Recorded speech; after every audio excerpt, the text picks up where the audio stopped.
వైశాఖ శుక్ల పంచమి రోజు ప్రతి సంవత్సరం కూడా ఆదిశంకర భగవత్పాదాచార్య జయంతిని మనం భక్తి శ్రద్ధలతో పూజిస్తున్నాము, గౌరవిస్తున్నాము, ఆచరిస్తున్నాము.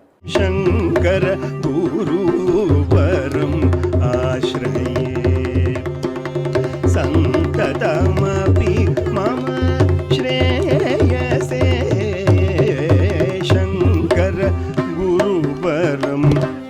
తత్వవేదాంత స్ఫూర్తిదాతగా ఆవిర్భవించి జగద్గురువై యావత్ హిందూ ఆధ్యాత్మికతను ఏకత్రాటిపై నడిపించిన సాక్షాత్ శంకర స్వరూపం శ్రీ శంకర జయంతి మీ శ్రీ వెంకటేశ్వర భక్తి ఛానల్లో మే 2వ తేదీ రాత్రి 8:30 వీక్షించండి, ఆస్వాదించండి, ఆనందించండి.